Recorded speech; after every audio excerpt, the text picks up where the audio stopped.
Welcome to the Daily Fantasy Basketball Podcast. I am Kyle McEwen. You can find me on Twitter at RotoKyleNBA, and I'm joined tonight by Mark Roberts. You can find on Twitter at Mark F. Roberts. Just 7 games on the NBA slate for Tuesday. We're going to go through all the box scores, talk about the games, talk about the news from the day, and put it on a fantasy spin for everybody, which, if you've listened to this podcast before, you already knew that was going to happen. So, Mark, let's do this, dude. Chicago Bulls versus the Charlotte Hornets. The Hornets ended up blowing out the Bulls. Pau Gasol could not guard Al Jefferson in the first quarter, and then it just kind of unraveled from there. Nikola Mirotic started kind of forcing up shots. It was a bad game. It was a blowout. There's not a lot to take from this, but Dougie McDermott had a good game, and people were pretty impressed with him, with his performance on the Twitters. Yeah, I mean, he played 30 minutes, which was, I believe, was that a team high? Oh, Jimmy Butler played 32 minutes. He had 17 points, made 5 3-pointers, had 4 rebounds, 3 assists, and a steal. Do you take anything away from that as far as what we can expect from him in the future? Only that it looks very familiar. Like, if you were going to build a Doug McDermott, I actually had a good game line. It would be about 17 points, 4 rebounds, 3 assists, and maybe a steal. Right. 5 3-pointers. Maybe maybe not 5 3-pointers, but one of the but to 3-point. No, I was agreeing with you. Yeah. Corver-esque was the term that was thrown out on Twitter tonight by one of the pundits. And not just in like, oh, he's a good shooter, like in the way he moves, how he gets open, finds space so that he can get off those open shots that other people just cannot even create themselves. Yeah. Do you think they'll play him anymore because of this? Or do you not really care? Like, are you waiting to see something different before you do anything with him? The issue on Tuesday for the Bulls was that Gasol wasn't able to guard Al Jefferson. Mirotic wasn't hitting his shots. Derrick Rose can't hit an open jump shot. And he's going to blame that on his bad eyesight, and that's maybe fair right now. But I think it's probably just because he's Derrick Rose. And him missing shots is his thorn. Bobby Portis made his rookie debut in the NBA, put up 10 points, 2 rebounds. And when one of the Charlotte players, Jeremy Lin, tried to shoot at the basket after a foul was called, or after there's a stop and play, Jeremy Lin tried to throw the ball at the basket, and Portis went up and grabbed it, much like Kevin Garnett would, which was he talks a lot about Kevin Garnett. Did you see that feature on Kevin Garnett goaltending all the balls after the play is stopped? They did like an interview on NBA TV. I think it was pretty interesting. No. Yeah, you should. I think it's on Reddit. You can go check it out. He talks about basically like how he's just trying to mess with people. Oh, he did well. The only thing I could think is like, how many jumps did Kevin Garnett waste doing that? Like, could he have like squeezed an extra year out of his career? Not that his career is over, but the awesomeness of his career is over. Like, if he goaltended 10,000 shots or something after the whistle, like, could he have used those to last one more season? You think we have a certain amount of jumps in our body, like we're shock absorbers? That might not be perfect science, but yeah, I guess that's kind of how I think about it. Yeah, I don't know. Maybe that is the way it is. I would hope that our bodies just regenerate us every day, in due time. So fantasy-wise, the only reason I was asking about McDermott is because Snell certainly hasn't been like setting the world on fire the first half of this, the first few games of the season. He was 0 for 4 tonight in 25 minutes. Okay, but I'm just curious. I wonder if it gets to the point where McDermott starts to take some of those minutes or not. You could see that, but I think McDermott being fantasy relevant on this team, it might be better for him to come off the bench, just because then they look for him to shoot the ball. If McDermott was in that starting lineup with Rose, Butler, Mirotic, and Gasol, when the hell would he touch the ball? That's a good point. There's a lot of mouths to feed on that starting lineup. Yeah, I mean, a lot of not necessarily selfish guys, but shoot first guys, certainly. Yeah. Mirotic is the biggest offender of all of them from that perspective, which is, again, why we love him for fantasy-wise, but he's going to get his shots up for sure. Right, but it's also because he can hit three-pointers from the other team's foul line, so I love that guy. Have you seen? I mean, you've seen those. If you haven't watched Mirotic yet this season, he's taken 3-point shots every single game from like 5 feet beyond the 3-point line. He's like trying to get the NBA to actually put in a 4-point line, I think. So it's pretty interesting. It's if you're a Golden State fan, you're not impressed because you watched Stephen Curry. And actually, that's going to be a sad thing. You know, I used to be a football fan growing up, but I watched Barry Sanders my whole childhood. And then I had to watch other people play football, and they were nowhere near as good as him. Steph Curry fans are going to have like this. It's going to be like this weird thing where your whole life you're comparing players to Steph Curry, and you're never going to be satisfied. And I actually think that's like the best comp I've ever heard for Steph Curry. It's Barry Sanders. I know it's cross sport, but that's like a perfect personification of what Steph Curry is at this point, I think.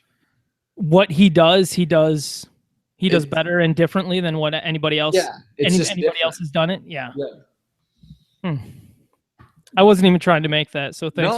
No, good work. That's a good one. Well, thanks for tying the shoelaces, Big Daddy. Marvin Williams came back to earth. Can I get a hallelujah?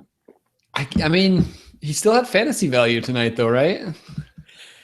Yeah, but not enough for people to actually talk about it in like not really. I mean, he had 10 rebounds, so that's good, but 4 points, 3 assists with just 2 of 6 from the field. That's typical Marvin Williams. Even when you get 25 minutes, you have issue taking enough shots to make yourself relevant.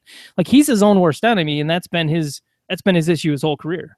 Yeah, he's never been quite that aggressive guy that, that discussion we had yesterday about Giannis taking a step forward because he's more aggressive this season. I think Marvin Williams could take like 3 of those steps and he would be way better off. But I mean, I think you could argue the minutes were low because it was a blowout and he didn't need to play.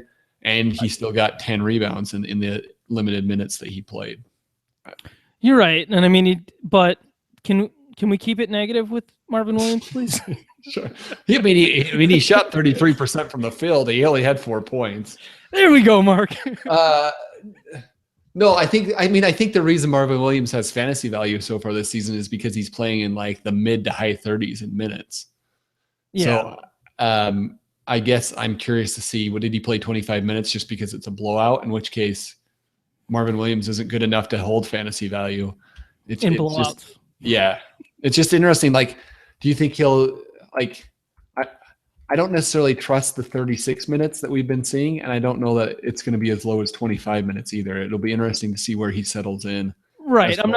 Minutes go. Right. And I'm not trying to extrapolate too far with what tonight's game means for Marvin Williams, but it's good to see the shoe drop a little bit, just a little bit.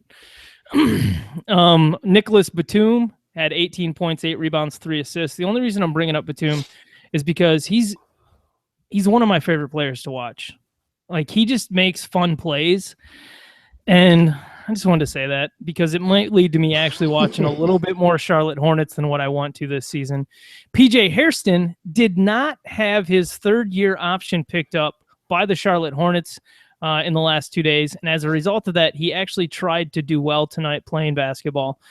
He's started all 5 games for the Charlotte Hornets, not been good. Tonight, he put up 10 points, 5 rebounds, 2 3-pointers in just 20 minutes. He was efficient and effective in the minutes he played. So the reasoning behind on why PJ Hairston is starting or in the starting lineup at all is because Coach Steve Clifford feels that if he put Jeremy Lamb in there or Jeremy Lin into the starting lineup, that those 2 players aren't good enough defensively to help out Nicholas Batum. So that means that he's pretty much just got Hairston in there as like extra help defense for Nicholas Batum, while we're watching Jeremy Lamb, who just signed a 3-year extension with the Charlotte Hornets, go out and score 20 points, 4 rebounds, 3 assists, 2 steals off the bench, 2 3-pointers in 26 minutes. Ridiculously efficient from the field. Obviously, you're not going to duplicate 9 from 10 from the field, but we're seeing Jeremy Lamb start to do some good things off the bench, and I just think people should be aware that he might be finding a comfort zone on this Hornets team, and if he continues to build on that, I think there's a good chance he ends up stealing away a starting role on this team at some point. I was really surprised when I saw that comment. I had no idea that PJ Hairston was somebody that the coach would deem defensively more valuable than other players on the team. Like, I would have just, in the limited things I knew about PJ Harrison, I would have guessed he was a poor defender. And I guess he could be, but at least he's better than the other two options. And you know what? I actually missed out on saying a key point of that quote from Steve Clifford. Essentially, he said guarding the other player's best team. He needs somebody else in there to help guard the other player's best team some possessions to take some of the workload off of Batum. And that's just so stark to say, like, you're putting PJ Harrison in there because you're like, man, we need somebody to go stop this dude. You know, it's like he's going to become it's the second coming of Ruben Patterson, the Kobe stopper. It's not real, but he thinks he's good. Well, and it could be just him saying that Jeremy Lin and Jeremy Lamb are not good at defense, which, you know, maybe is a reason to pump the brakes on getting excited about Jeremy Lamb a little bit. If, like, I guess what I'm saying is if the coach feels like PJ Harrison is an upgrade over Jeremy Lamb defensively, maybe Jeremy Lamb's not going to get enough playing time at any point. I think Jeremy Lamb, I mean, this might be the last season we ever talk about him. But he just signed a new deal. But, and I say that because we're giving him another chance to prove that he's relevant this year because he's on a new team, he's in a new situation, and you hope that he's actually going to. I mean, come on, man. You know, it's different. I guess maybe it's not different. Maybe if you were a Adam Morrison fan back in college or a JJ Redick fan for what he was in college, and then they're a different player in the NBA, it's frustrating to you.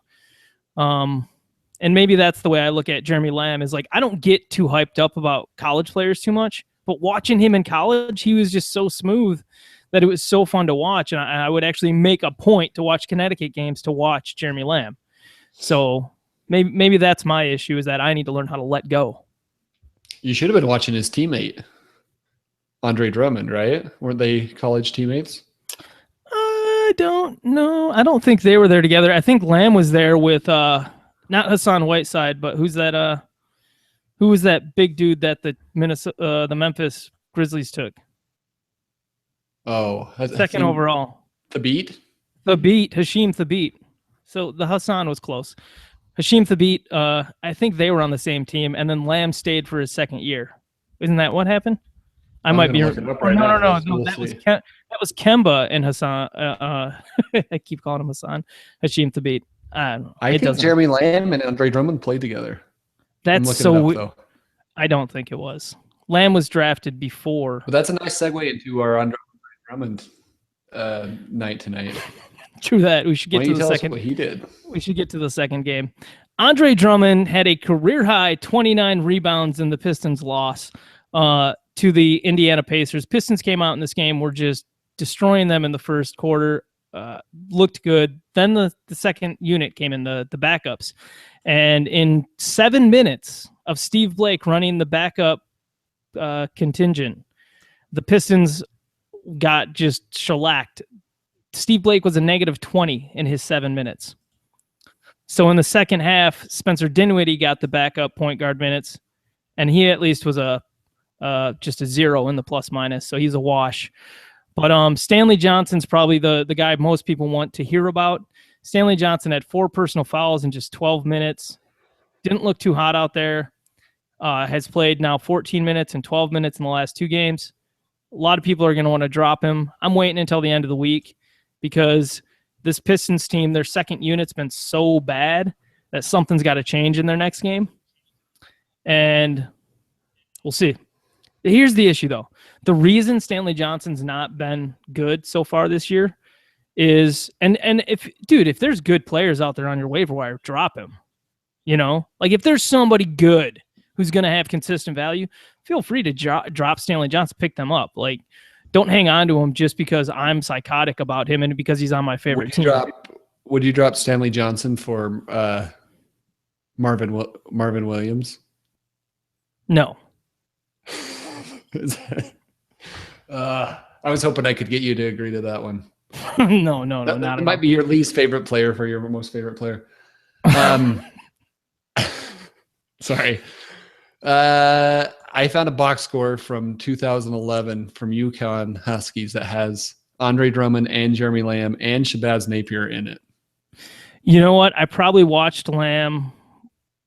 So wait a minute. Wow, okay. I watched Lamb more in his first year than I did in his second year. Yeah, and I don't know when they exactly came out, but It would. Yeah. I thought they were both. Yeah, I'm not sure if they were drafted in the same. I guess I could have looked that up too. No worries. Anyway, back to no, we're okay. So here's the Stanley Johnson issue. Like, I think he just hasn't had the ball in his hands enough. When playing with Steve Blake always brings the ball up the court, and then he dribbles around, and you always know what the outcome is if you're the defense. He's going to dribble around, then he's going to eventually pass. If you give the ball to Stanley Johnson, he'll bring it up the court. That's what he did in Orlando. That's what he was doing a lot in the preseason. He was the primary ball handler. They would give him the ball. He would have the choice to push it, to attack, or to give it up. You have to start doing that. They're playing him off the ball constantly. So he doesn't have an opportunity to actually go out there and make plays and kind of develop the play that they're in into something that's going to be a good outcome. I'm blaming Steve Blake more than anything. Or here's the other thing. SVG just might be trying to develop Stanley Johnson off the ball. And if that's the case, that's not his strength right now. So it's not going to be good. We'll wait and see what happens. The Pistons starting lineup played a lot of minutes. And I guess it's maybe because the bench unit struggled so badly, but that's not the first time this year we've said that. No, but it's also 4 games into the season. Like, Stan Van Gundy doesn't want to be running his starters 34 to 40 minutes a game. Like, not all of them. I mean, Ersan only played 22 minutes in each of the last 2 games, and then he plays 35 minutes tonight. Marcus Morris played 39 minutes. Marcus Morris has been playing like 36 to 38 minutes every single game. Andre Drummond's playing absurd amount of minutes, but they just don't have good depth right now because they haven't figured out how to play as a second unit. And also, Stan Van Gundy's pretty much subbing in the second unit as like a hockey thing. Like, he's just subbing in a second line. All 5 of them coming at the same time. That might be part of the reason they're minus 20. That's not always a great strategy. Yep. I wonder why he's doing that. He had KCP in there at first, but then he ended up taking KCP out. It was whatever. So there's issues there. It's playing out well for the Pistons starters though, so that's good. I'm sorry things didn't work out with Stanley Johnson, Kyle. It's not that they didn't work out. Everybody needs to be patient. It's 4 games. Yeah, but you can't own him in fantasy right now. Hold on. You can in year-long fantasy? Yeah. I'm holding on to him for at least one more game, and I'm comfortable holding on to him until the end of the week, unless something crazy, like some no doubt addition is available on the waiver wire. But if it's a bunch of middling guys who are maybe or maybe not going to have value, then I'm not going to put somebody else on my team who's in the same situation as Stanley, essentially. Like Nemanja Bjelica from Minnesota, if he got moved into the starting lineup, I'd go drop Stanley Johnson and pick him up. But right now, all Bjelica's doing is playing tepidly off the bench. He's playing big minutes, and you're interested, but until he actually gets more aggressive himself, there's not much to get there. There's just whatever. Okay, I guess you're right. For Stanley Johnson's, I promise everybody we'll be done with this in like 2 seconds. You're right. Stanley Johnson's value right now is not good enough to own in fantasy, but it's 4 games into the season. Like that. No, everything. Yeah, I can't argue that. Everything there is something to be said about just being patient, waiting for some of this stuff to just kind of figure itself out. Because the Pistons aren't going to hold steady with a bunch of a bench unit that's getting beat to a pulp every night. They're not gonna hold fast with that and hold steady. Yeah, and I understand that. I guess I just feel like from my perspective, you can't own somebody who's playing 12 minutes. Oh no, I mean, you know what I mean. Like if he was getting 30 minutes a night and he was just struggling, but we were seeing things that he was doing and being like, be patient. The minutes are there, the skill is there. We're just not seeing the production. Sort of like what we're seeing maybe with like Myers Leonard. I would be more on board, but the low minutes. We have don't see the upside. We have a good convenient comparison in Miles Turner over on the Pacers side of things. He's playing just 15. He played just 15 minutes on Tuesday, put up 6 points, 4 rebounds, 3 blocks. But Jan Mahinmi suffered a back injury in this game. Now, Jordan Hill started the second half, ended up playing 23 minutes, put up 10 points, 6 rebounds, 1 assist, 1 steal. We've seen Jordan Hill get plenty of opportunity the last couple of years on the Lakers. He's not going to have sustained value. He won't be good enough, consistently enough, and he probably won't stay healthy. That's kind of the story with Jordan Hill. Oh, I agree with that. So, and then Lavoy Allen, he's not a great per minute producer. So you're probably not going to get value there I still think those guys are going to suck enough minutes away from Miles Turner that he's not going to play enough to be fantasy relevant either. If you own Miles Turner, I'd wait and hear what the Jan Mahinmi situation turns out to be. How badly is he hurt? Does he just have a little bit of back pain and Mahinmi will end up being back in the starting lineup? But if Miles Turner ends up getting more minutes as a result of the Mahinmi injury, if he ends up starting the next game, then Miles Turner would become somebody that you would go pick up. And the thing is, it's like we do really just have to be patient at the beginning of the year. If you believe in a player, be patient with them. And I don't know. I don't think Stanley Johnson's a bad player just because he's had a bad couple games. Does that make sense at least? No, and I don't think he's a bad player. What I'm saying is basically he doesn't seem to have the role that he would need to have to be fantasy relevant. I'm not saying he's played good or bad. Like, I've watched him, I've seen good things from him. I'm just saying, if they're going to play him anywhere, if there's a potential that he plays 12 minutes one night, I don't really want to deal with that on my fantasy team. That's something I completely agree with. Like, that perspective of it. If a guy's only going to play 12 minutes on a given night, why would you want him on your team? I'm going to have to journal about that later because you just touched my core. All right, we can hug it out. We can hug it out after the podcast. I hope you don't think that I take offense to you like giving me a dose of reality. No, I'm not saying I don't think you're offended. It sucks when you have a player that you think is going to do well, and the only reason they're not producing is because they don't have that role on the team. You know what I mean? Like, I think my best example of that this year is John Jenkins, who everybody continues to remind me is not doing well. And it's not that he's not doing well. Like, he's just not playing. He played one game and he did great. And then he's inactive or doesn't play most of the other nights. So, yeah, you can't own him because he's not going to play. But I do think if he got 30 minutes a game or 25 minutes a game, he would be interesting. Well, I mean, Mark, you shouldn't be too hard on yourself. We projected him for 26 or 28 minutes. And that was with, I think it was 25. Yeah. Okay. Then it was from the perception that Wesley Matthews and Chandler Parsons weren't going to be playing at this time of the year, and they are, and it just muddles things up. Well, and I didn't expect JJ Barea and Devin Harris to be getting, and Raymond Felton to be all three getting the kind of minutes they were getting. Raymond Felton, really? Are you playing 3 point guards off the bench? Who does that? You can see why I was confused. I didn't think they'd run a 4 point guard rotation.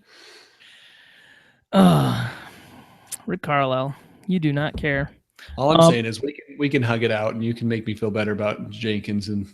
Oh, you mean support each other? Yeah, This is not adversarial at all, Kyle. Okay.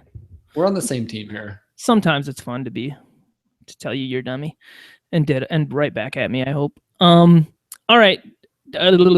Let's talk about the Atlanta Hawks and the Miami Heat.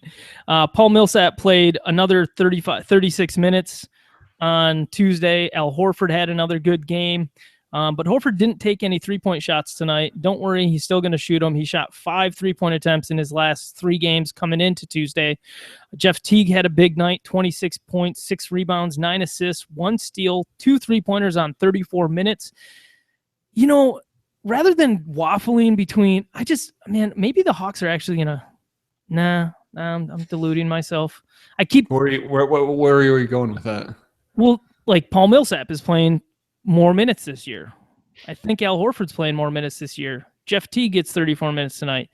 You just wish that the Hawks would just, rather than playing Jeff Teague 29 minutes a game like they did last year, play him 34 minutes a game. He'd be awesome. You wouldn't have any qualms about him. And then Schroeder would just be a backup. And he wouldn't be relevant or tantalizing until he was actually ready to produce for you. So, anyways. I can't really put my finger on why. I kind of feel like the Millsap minutes are real. And I think it's probably, if I have to say why, I think it's probably just the lack of depth they have on the wings. Like you can see tonight, Splitter played 21 minutes versus Millsap's 36 and Horford's 34. So you know that they probably had all three of them there in the game. Mike Scott played 12 minutes. So they're using Millsap as a small forward, which I kind of didn't expect them to do. I mean, I know there was talk about it, but I didn't really expect them to employ it.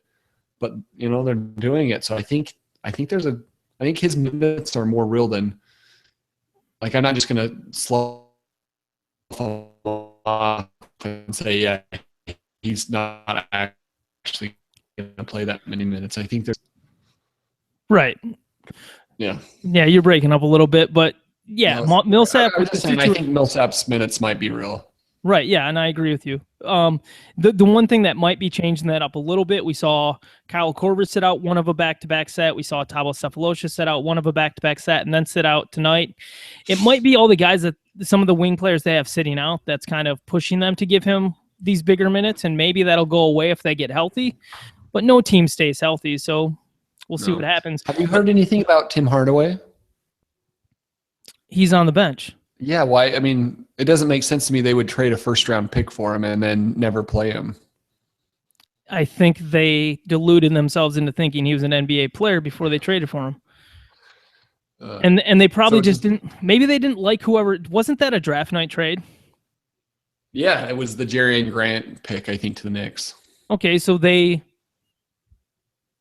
I guess they just wanted Tim Hardaway because they thought he was better than the other people that were available in the draft at that time.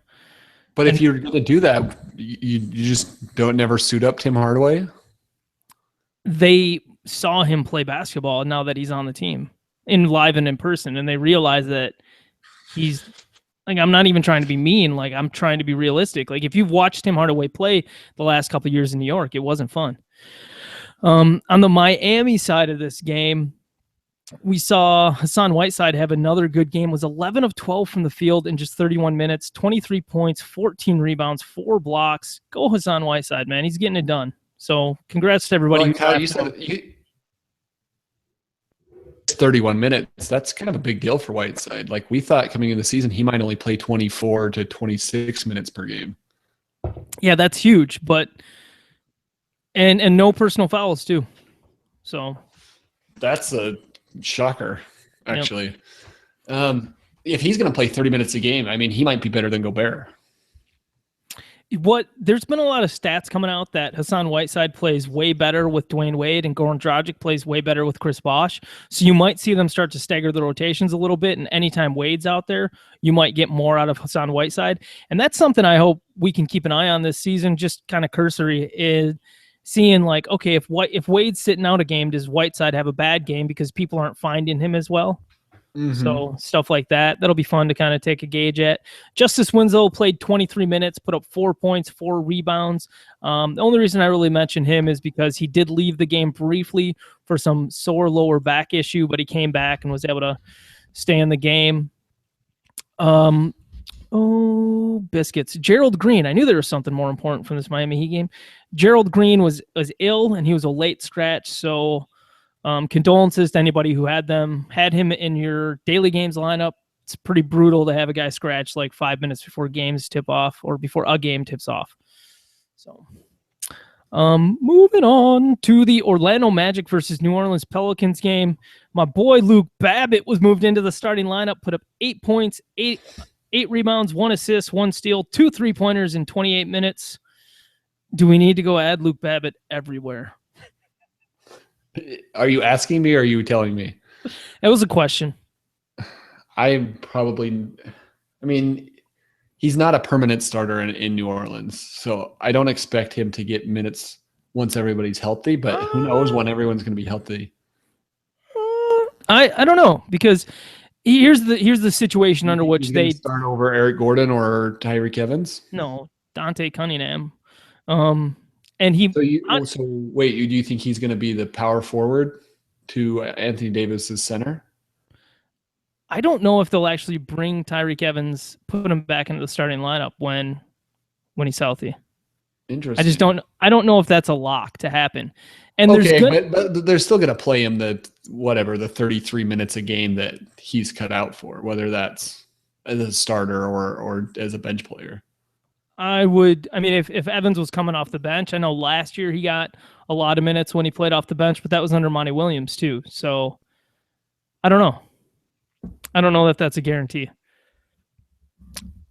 Just thinking. But anyways, Luke Babbitt, look, he's worth keeping an eye on right now because he could be kind of a 3-point specialist for this team. He could maybe get big minutes. He's got great size, and he fits the team well. You know what's probably going to happen with the Pelicans? I'm going to sit here and I'm going to fantasize about lineups that have Anthony Davis at center, just like we all fantasize about the Thunder and Kevin Durant playing all of his minutes at power forward, so that you can have a more modern lineup and go out there and really just destroy teams. But unfortunately, the Pelicans have Alexis Ajinça, Kendrick Perkins, and Omer Sheik on their team. So they're kind of forced to go out there and play these old school lineups that, in my opinion, just don't make a half a lick of sense in today's NBA. So yeah, and I don't know. I've never really heard Anthony Davis say one way or the other, but I wonder if it's to either he doesn't like to play center or the team doesn't like him to play center because they feel like it could end in an injury or bumps and bruises that doesn't allow him to play as proficiently as he would like to. Like, I get it. If there was a Kendrick Perkins, never likes to play center. Any player who complains about their position and who they have to match up with, like, unless it's an obvious loss when you compile what they can do on one side of the court and the other side of the court. Here, thing about Anthony Davis, if they start starting him at center, other teams aren't going to put big dumpy centers on him, Mm-hmm. because they can't guard him. So like that whole narrative to me, just like, it just feels like people are believing, like, the Pelicans are doing what they think they have to do because of the roster they have. Like, I bet Gentry's sitting over there going, like, I have to start one of these centers, otherwise I'm going to not be playing like 25 million worth of guys the whole damn season. So, but he doesn't want to. I mean, yeah, that's what I'm saying. And to be clear, I don't know that I've heard that from Anthony Davis. I'm just spitballing why they might be going that way. I mean, I'm pretty sure Gentry did come out and say in the preseason that, well, we don't want him getting beat up with centers, but that's what you say because it's a convenient explanation. Mm-hmm. Eric Gordon had a good game, 21 points, 2 rebounds, 4 assists, 4 3-pointers in 38 minutes. And Drew Holiday played 23 minutes, a little bit down from the 27 he played in their last game, and a little bit off of the 25-minute threshold they have him on currently. So, but another nice game out of Drew in some respects. 14 points, 2 rebounds, 4 assists, 2 steals, 1 block, 2 3-pointers in those 23 minutes. So pretty nice work there. Here's something to keep in mind. If you heard that Alexis Ajinça was starting prior to the Pelicans game and you're going to put him into your daily lineup, always take into account the fact that is the team the same? Is the situation the same? Alexis Ajinça had some nice daily games nights last year, but Monty Williams isn't the coach anymore. So just because Ajinça was starting tonight doesn't mean he was going to go out there and get a healthy complement of minutes. And he only played 20. So just something to keep in mind. Toronto versus Dallas. The Toronto Raptors signed Terrence Ross to was it 4 years, $11 million per year? Something like that, wasn't it? It was 11 per year. I thought it was a 3-year extension, which means okay. he's staying for 4 more years. Oh, wow. But I mean, $11 million with the cap going up and stuff to like twice over the next 2 years in considerable way. Is $11 million really, should anybody be like, no way?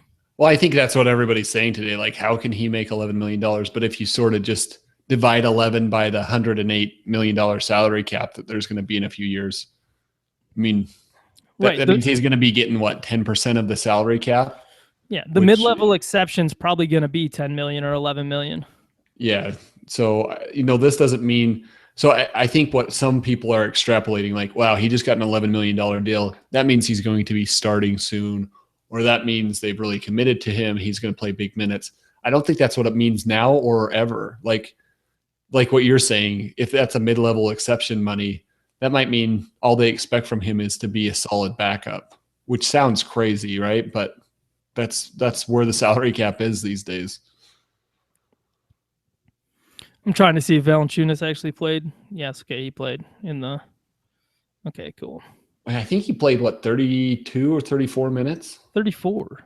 You would have a hard time playing 34 minutes and not playing in the fourth quarter. I know, right? Well, somebody tweeted at me tonight. Tweet. Yeah, no. Michael's. I think that was from Michael Parr. He's a cool guy, smart guy. I think frustrated Jonas owner sounded like to me. Yep. But 16 points, 8 rebounds, 2 blocks. Well, you like the 2 blocks out of Jonas because he doesn't really give you that too often these days. Yeah. That's a pretty good line for him. Yeah, I mean, I don't know what the Boston situation was. Looks like they were beating them pretty handily. I'm not reading too much into what's going on with Jonas right now, unless I shouldn't be looking at that stuff while we're doing this, should I? I keep forgetting that we're broadcasting that. Like, my favorite part of every show is when you show everybody your private messages. Oh man, I'm always rooting for it when your mouse kind of like hovers over. You're just waiting for me to like one of my porn sites to show up in the URL thing, like it did on like one of the first shows. Yeah, I'm hoping that more like from messages from your mom or something. No, that would just be adorable.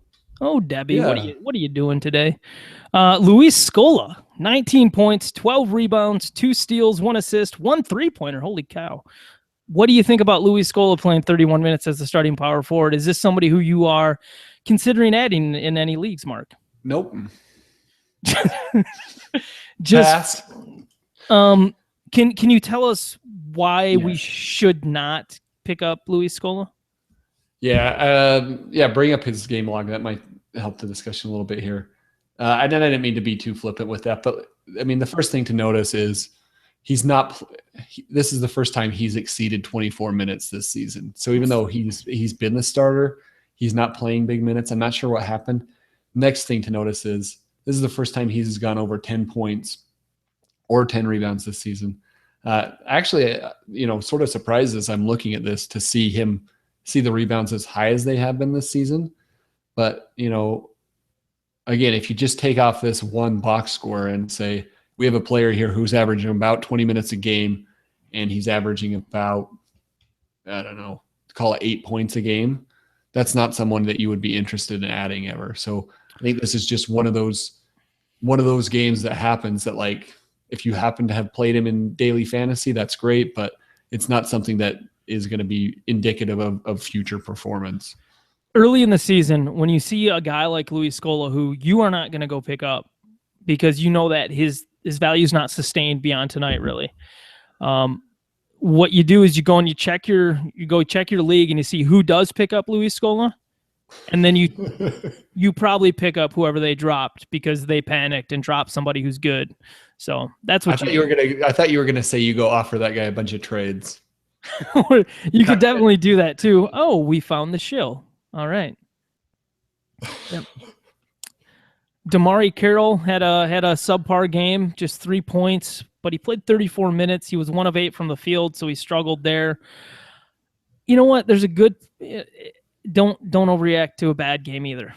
Okay? Yeah, no, this is the exact opposite. I mean, you look at the minutes are there for this player. He's played at least 31 minutes and up to 41 minutes in all of the regular season games here. He's shooting a lot of 3-pointers, so he helps you there. He's scoring pretty well. He's getting you rebounds. He's historically been very good at steals. So, if you see, and I know this is just a convenient example, but yeah, if you see somebody dropped DeMarre Carroll for Luis Scola, go pick up DeMarre Carroll. Yeah. Yep. All right, on the Dallas Mavericks side of this game, Dirk Nowitzki played 35 minutes. Way to go, Dirk. And Dirk's actually been pretty darn good in daily games so far this season. So It's been pretty interesting. He scored 11, 16, 25, and 18 points in his games, playing just 21, 25, 30, and 35 minutes. Man, that's really surprising to see Dirk eclipse. Does that mean he's going to play 40 minutes next game? If he played 25, then 30, then 35? Finish off the season playing 12,000 minutes in one game. Oh my gosh, he's chucking the three-pointers this year, or at least the last couple games. 3 of 5 from three-point land in both Sunday and on Sunday, and then 3 for 4 on Tuesday. Wow, Dirk Nowitzki off to a hot start. Wow, sell him.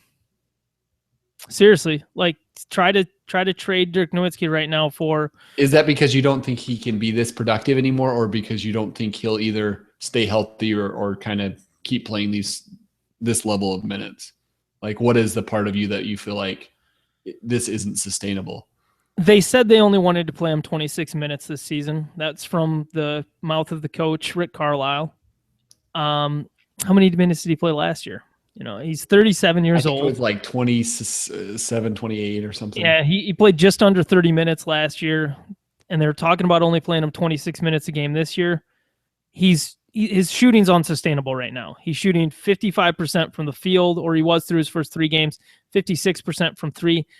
Those things are going to come back to normal numbers, and then Dirk's not going to look as good. Nearly. Yeah. I actually think it's probably the rebounds too that is going to jump down. I kind of feel like he can average 15 to 18 points a game. You know, I think Dirk Nowitzki could average that in 5 seasons from now. He's just that good of a offensive player. But you can see the rebounds historically, like where they've been headed. You know, down from 7 a few years ago to 6.5 to 5 under 6 last year. He's not going to be able to sustain that 8.5 that he's at this season. There's a lot of stuff that Dirk is doing right now that is not going to be sustainable. So, would you trade him? Go out there and try to trade him for Mirotic or something? Oh man, if I could pull off that trade, I would be thrilled. Absolutely. Trade him for Stanley Johnson. I would not recommend doing that if anybody is. Double Dwight Powell. We just got him a new nickname. I like it. Put up 10 points, 10 rebounds, 3 assists, 2 steals in 26 minutes off the bench against Toronto. Was 4 of 14 from the field, so that's gag-worthy, but he's not usually going to shoot that poorly. That's really interesting. This Dwight Powell cat, man. JJ Cali had the call of the preseason on him. It looks like he's going to have a pretty decent role on this Dallas Mavericks team this year. Yeah.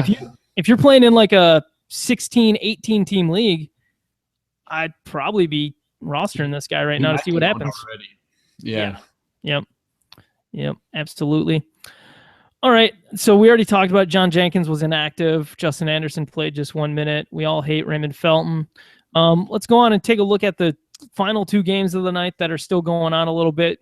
It's just in the third quarter for the Grizzlies and Kings game. We know that DeMarcus Cousins is out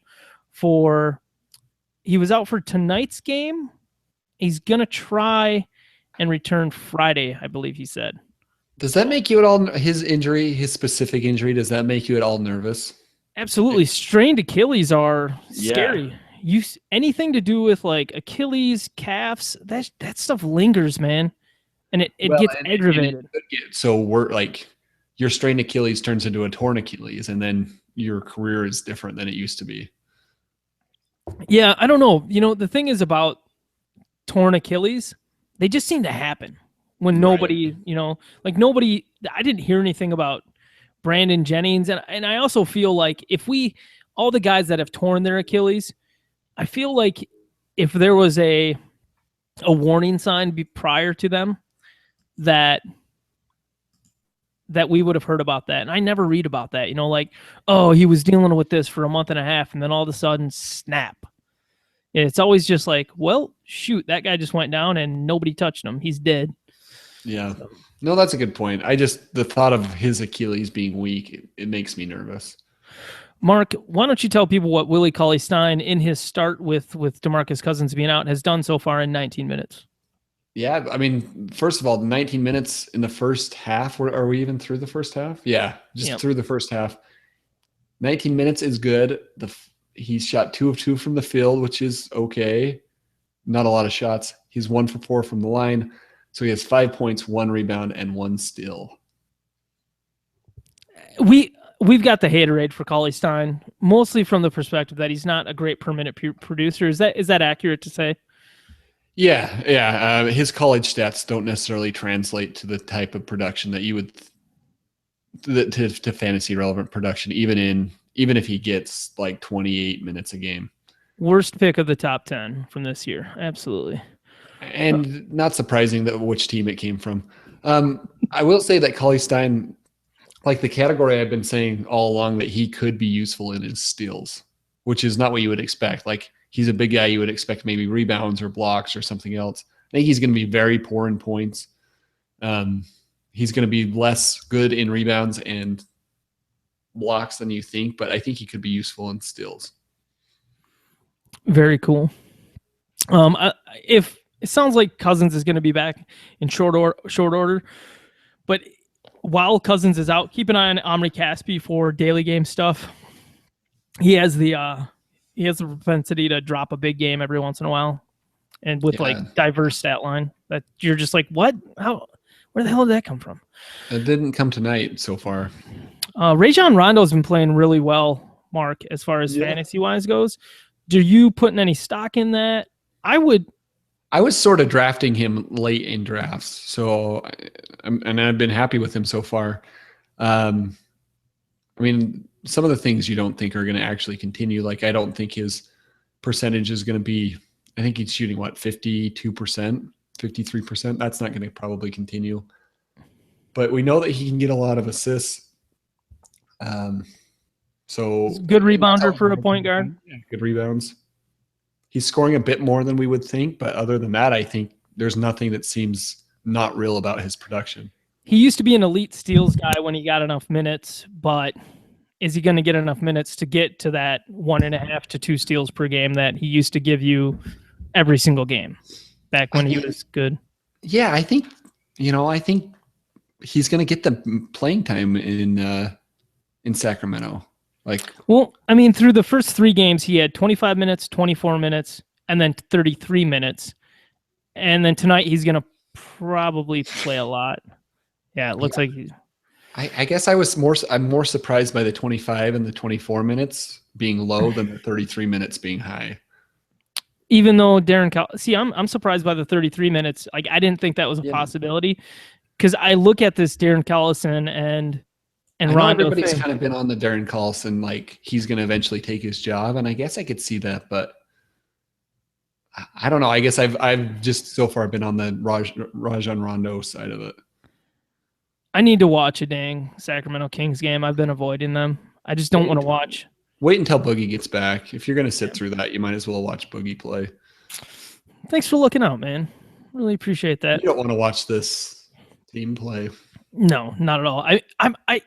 I hate Marco Bellinelli. So when you bring in bench players, I got to hate your bench players too. Caron Butler, watched enough of that.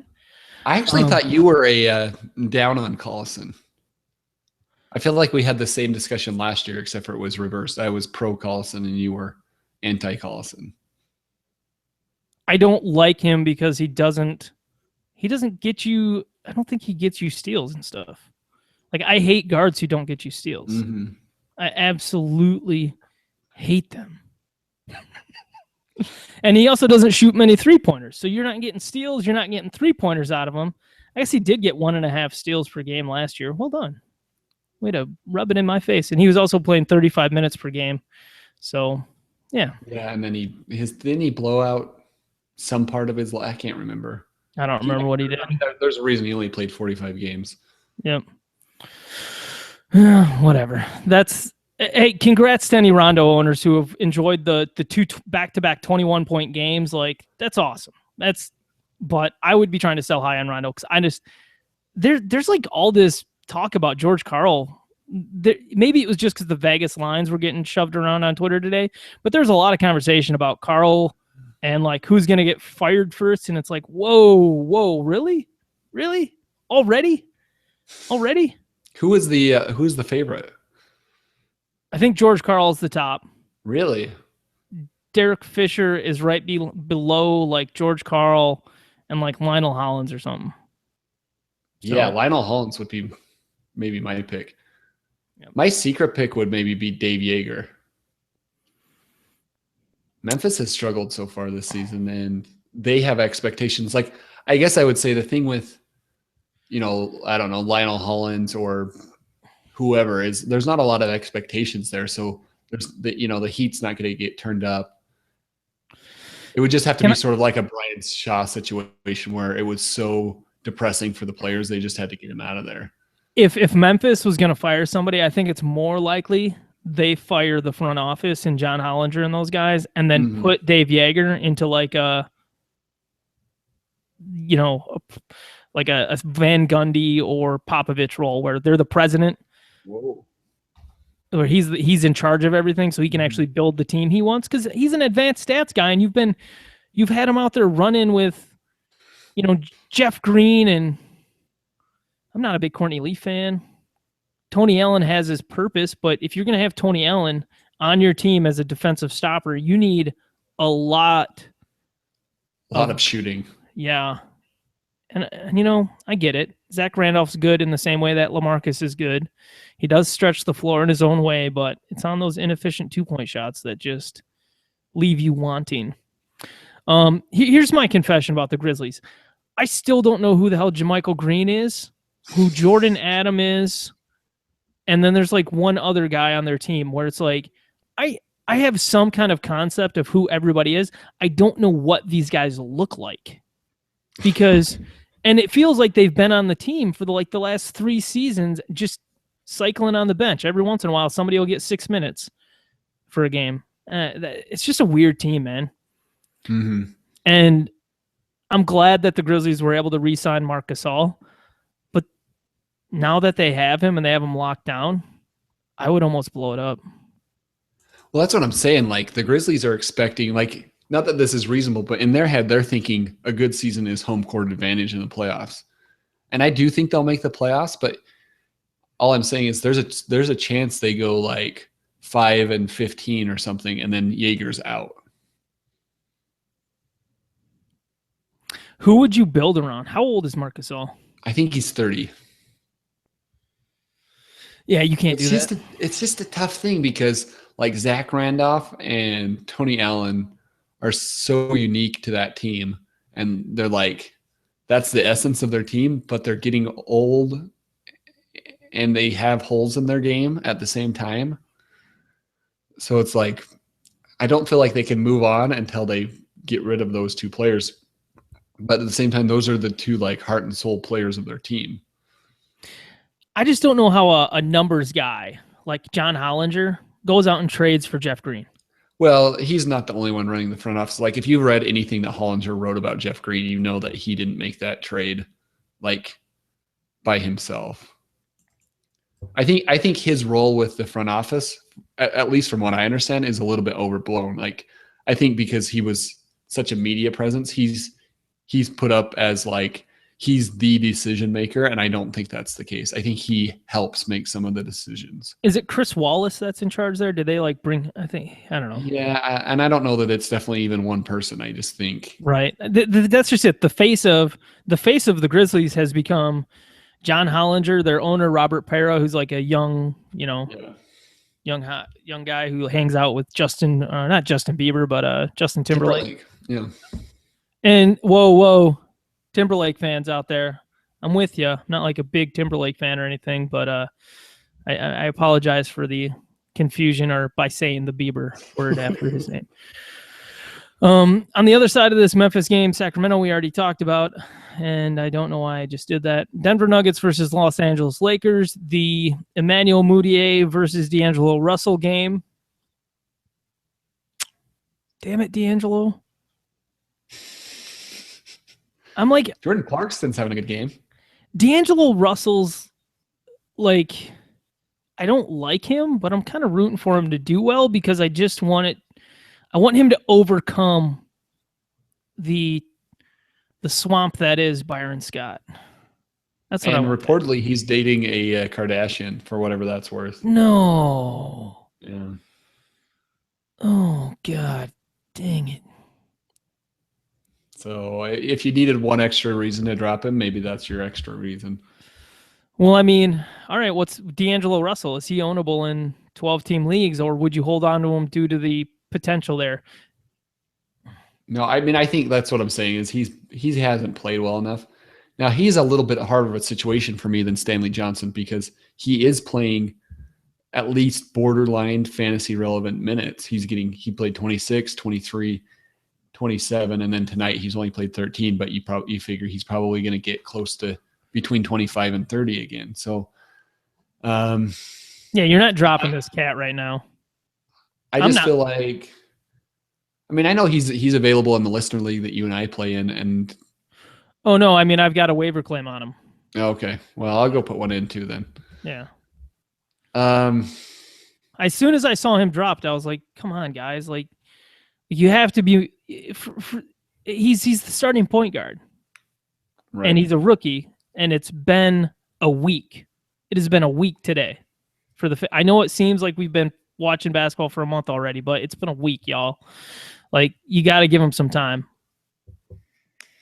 I think that's a very grounded stance. I think good job. Byron Scott came out with one of his stupid quotes. He has a dumb quote every single day. He really does. And he seems like a very nice guy. Like, I think I would love being friends with Byron Scott. He seems like a cool dude, and I don't think he's dumb. I just think he was brought up in that whole like Lakers mentality where you can do no wrong kind of thing. And so he said that they're bringing D'Angelo Russell along slowly. They are kind of like giving him different goals or whatever. And they're about 30% along in that process right now to where they're going to be with him. And you're just like, how? I don't know, man. Just give him the ball and let him play. Tell Kobe to go stand in the corner. So the reason I was hesitating with whether to own him or not is because there's just been so much. There hasn't been a lot of like momentum for him being a good NBA player. Like, I feel like from the moment he was drafted, there has been a lot of nervousness. Like, is he a bust already? He didn't have a very good summer league. He didn't have a very good preseason. I know that I'm like the last person that should be talking about summer league and preseason performance. I guess I just worry that while there is upside, I think he could also just be a guy that in a month is still playing like the 25 to 30 minutes and not giving you anything. So if you don't want to own him, I guess I can't blame you for that either.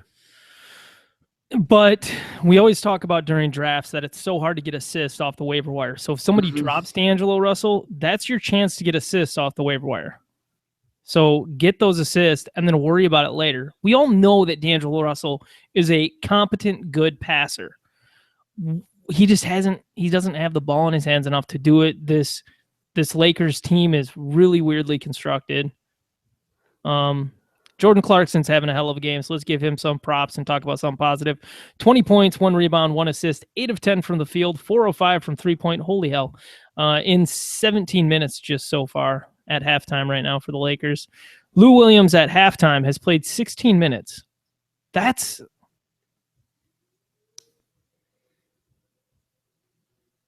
I don't even know how they're doing that.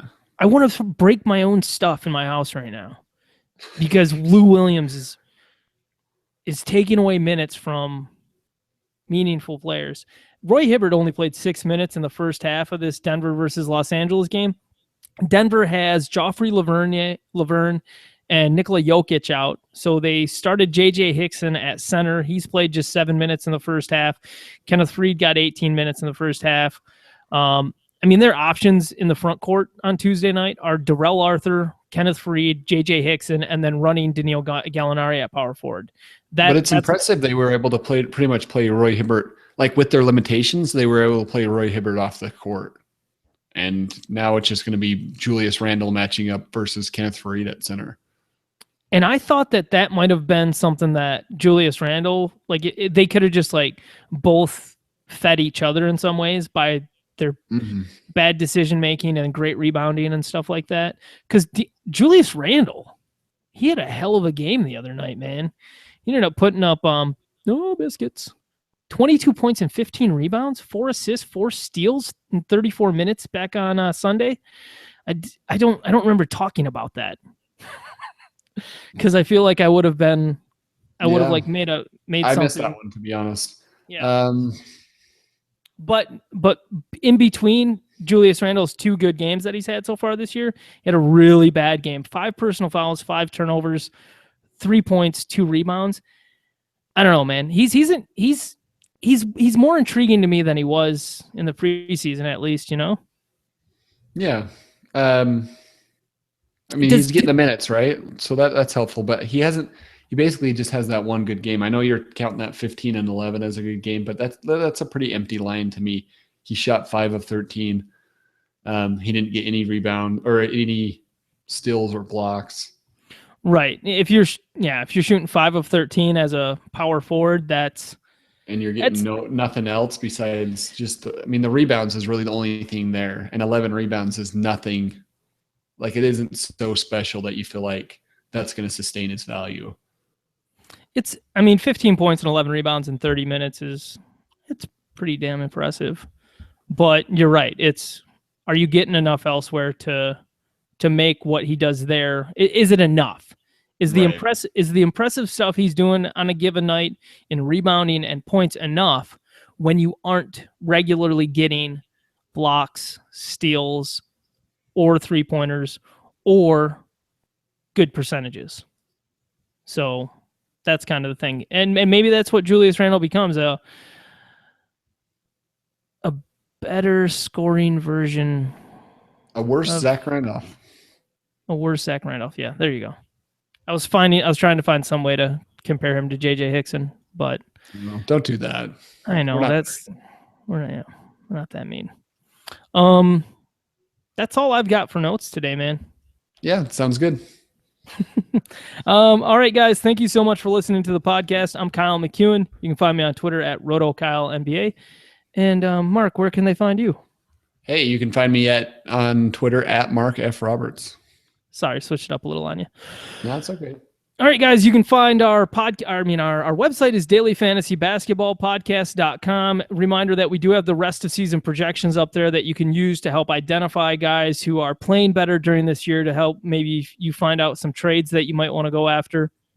Please continue to rate and review us on iTunes, Stitcher, any of the podcast apps that you use to listen to this on. It's very much appreciated. We love you. Have a good day.